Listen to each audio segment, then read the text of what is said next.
বিনয়ী না অহংকারী? বিনয়ী হবে। বিনয়টা বিশাল বড় যোগ্যতা। বিনয় হচ্ছে যোগ্যতা, আর অহংকার হলো অযোগ্যতা, মূর্খতা। অহংকার বান্দার জন্য মানায় না। সম্মানিত ভাইয়েরা, অহংকার করতে কোনো লাগে না, পরিশ্রম লাগে না। বিনয়ী হতে পরিশ্রম লাগে, ধৈর্য আনতে পরিশ্রম লাগে, রাগ করতে কোনো পরিশ্রম করা লাগে না। রাগ হচ্ছে জঙ্গল, রাগ কি? জঙ্গল। আর ধৈর্য হচ্ছে বাগান। বাগানে লেবার দিতে হয়, পরিশ্রম করতে হয়, মেহনত করতে হয়। আর জঙ্গল না গেলে এমনি জঙ্গল হয়ে যায়। আমরা জঙ্গল হব না বাগান হব?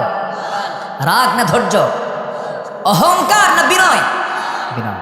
আল্লাহর পছন্দের বান্দার 1 নম্বর তালিকা আল্লাহ পাক রেখেছেন। আমার পছন্দের বান্দা তারাই হবে যারা বিনয়ী হবে, হাসি মুখে কথা বলবে, কারো সম্মান নিয়ে, ইজ্জত নিয়ে কথা বলবেন। আল্লাহু আকবার বলেন। আল্লাহ রাব্বুল আলামিন বলেন, ওয়াইবাদুর রাহমানিল্লাযীনা ইয়ামশুনা আলাল আরদি হাওনা ওয়া ইযা খাতাবাহুমুল জাহিলুনা ক্বালু সালামা। আল্লাহর পছন্দের বান্দা তারাই যারা জমিনে চলাফেরা করতে গেলে বিনয়ের সঙ্গে চলাফেরা করে এবং মূর্খর সামনে পেলে পরে মূর্খর সঙ্গে তর্কে যায় না, সালাম দিয়ে সেখান থেকে বিদায় নেয়। ইমানদারদের কথা বেশি হবে না কম হবে? বলেন বলেন। কথা হবে কম, কাজ হবে বেশি, আমল হবে বেশি। কিন্তু এই বিষয়গুলো আসবে কখন? বান্দার মধ্যে এই গুণগুলো তখনই আসবে যখন জাতির মধ্যে সেই জ্ঞানগুলো ঢোকানো হবে। কোরআন নামক এই নূরটা যদি আলোকিত যদি হয়ে যায়, সমাজ কোরআনের নূর দিয়া, সমাজটা জান্নাতের টুকরা হয়ে যাবে। সন্তান কলেজে পড়ে, সন্তান ভার্সিটিতে পড়ে, সমস্যা নাই। আপনার সন্তান কলেজে যাক, আপনার সন্তান ভার্সিটিতে পড়ুক, আপনার সন্তান ডাক্তার হোক, ইঞ্জিনিয়ার হোক, সমস্যা নেই। সবচেয়ে বড় আপত্তি হলো আপনার সন্তান তো নামাজটা পড়ার যোগ্যতা রাখে না। ঠিক কিনা বলেন? আপনার সন্তানকে সবার আগে দিতে হবে কিসের জ্ঞান? যেমন কিসের জ্ঞান?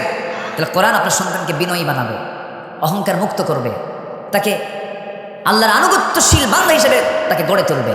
এই জন্য আপনার সন্তানকে আপনি যা বানান, আপনি পরে বানান, ডাক্তার, ইঞ্জিনিয়ার, জজ, প্রশাসক, মেজর, নেতা, যা বানান, ডিসিএসপি, যা বানান, সমস্যা নেই। কিন্তু প্রথম সবকটা দিতে হবে কি জানেন? প্রথম সবকটা কি দিতে হবে? প্রাইমারি স্টেজে কোরআনটা দিতে হবে। কোরআনের সাধারণ যে জ্ঞান, প্রাইমারি যে ধ্যান ধারণা, এটা ঢুকা দিতে হবে। কিন্তু এটা তো করে নাই।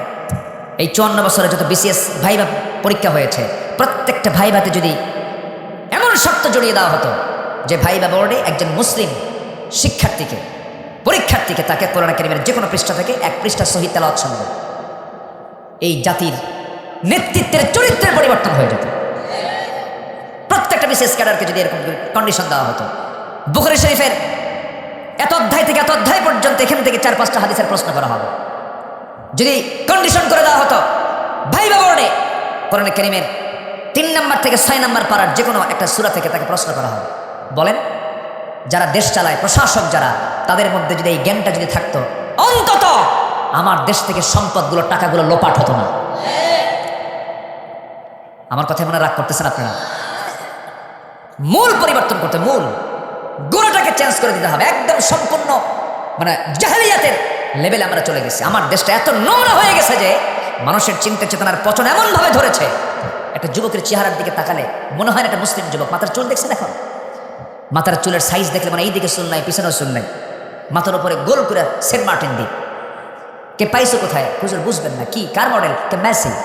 তুমি কি নেইমার? দেখছেন মুসলমানের চরিত্র হচ্ছে মেসি, নেইমার। তুমি কি কুত্তা? যেরকম নাউজুবিল্লাহ। এগুলো কেন? নতুন প্যান্ট কিনে আনে, নতুন প্যান্ট হাঁটু ফাটা। আমি কি ভুল বলতেছি? এগুলো কি ফাটা প্যান্ট, হাঁটু ফাটা প্যান্ট কিনে আনে, 8,000 টাকা দাম। আর ভালো প্যান্টের দাম 800 টাকা। ভালো প্যান্টের দাম কত? যেটা ফাটা না সেটার দাম কত? 800। আর যেটা ফাটা প্যান্ট তার দাম কত? 8,000। কি রুচি হলো?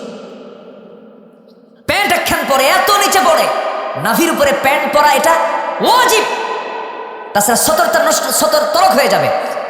নাভির উপরে তো দূরের কথা, নাভির এত নিচে প্যান্ট পরে, সীমান্ত বর্ডার।